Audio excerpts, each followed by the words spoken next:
G'day. So I just want to put this video together for coaches and consultants to help them nail that question of what do you do? Because I'm Brad Backhouse, this is Andy Campbell, and we've found that this is an issue as DeMartini method facilitators that we come across quite often when people were networking or meet people for the first time and they ask, what do you do? If I say I'm a DeMartini method facilitator, I usually get one or two reactions. People's eyes either glaze over and they stare off into the room to see who else they can talk to that's got some more value to provide them, or they'll be like, oh, I love DeMartini, I want to hear more about it. But I think if we're wanting to get better at nailing that question so that we can increase our target, our potential customer base by really appealing to their needs and their desires, I guess, in that statement, and get their attention, because people just want to know what's in it for them basically when they meet you. Yep. So the first kind of question that we put on here is knowing who you want to work with. So if you have a clear idea in your mind of who you love to work with and who you don't really enjoy working with as much, then depending on what context you're in, you're able to articulate that well to the person.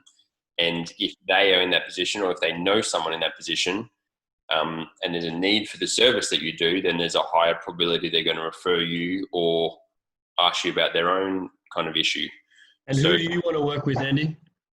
So I want to work with, well, I work with, I'd say different people depending on the context. So it's either people that are wanting to lose weight in the gym, but they can't get to the gym because it's not inspiring for them. And so I help them to bridge that gap between going to the gym and, saying they want to go to the gym and actually going to the gym. And then also people who are kind of stagnating in some area of their life and they've got a subordination or to some authority that's holding them back, or they've got fears or guilt or something that's keeping them stuck from getting to the next level, are the two main clients that I think would work with. Yeah. What about yourself? So I like to work with coaches and consultants, especially ones that have a really good message and just want to get out there with more people, overcome their fears. Also like to work with like CEOs and sports people and people in a high level. And the other one I like working with is people that have some kind of health issue that they've been told is caused by stress, but no one tells them what stress is and how they can relieve their stress. So I've got a different intro of what I do depending on each of those target markets when I'm meeting them. I can't always get it right 100% because I'm meeting people for the first time, but I've got a different description of what I do for each of those markets.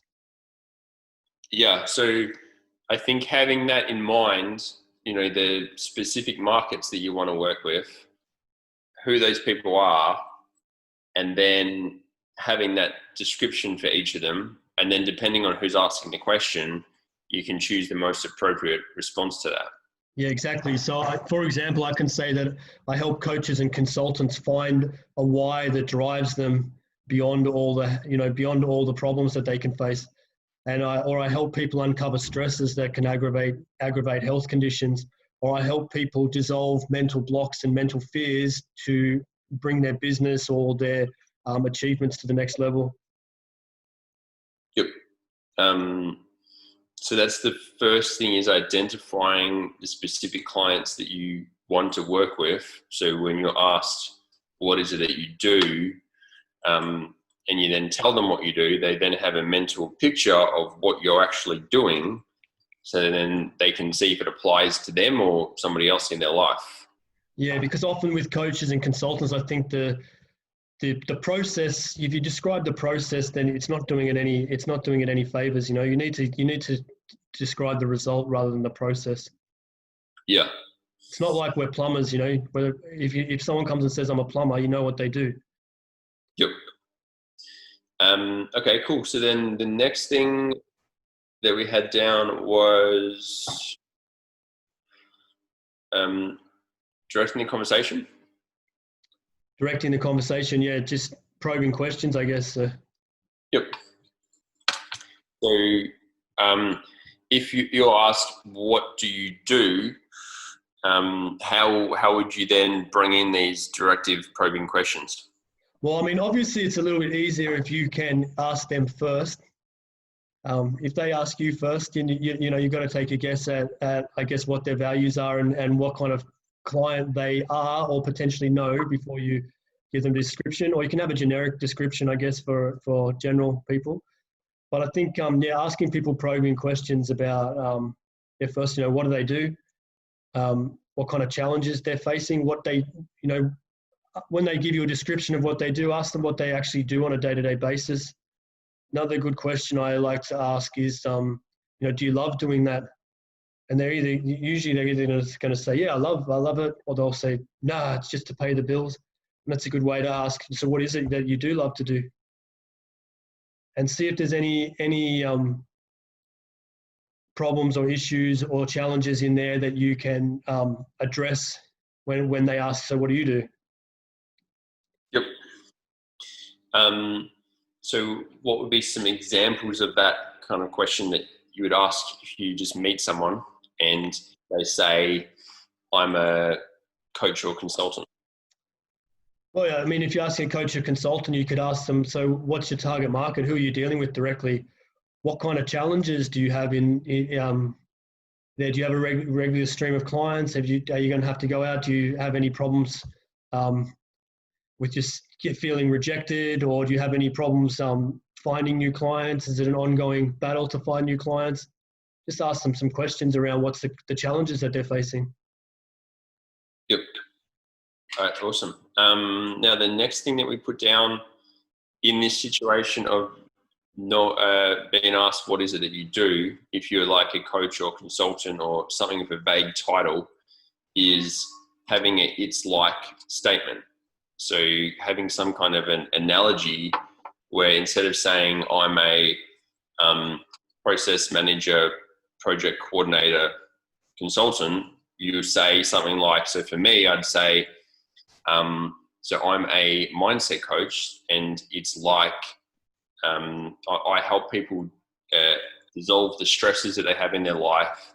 And it's kind of like when you've got a whole bunch of tabs open on your computer and you're slowing down your processing speed and your mind is kind of scattered all over the place.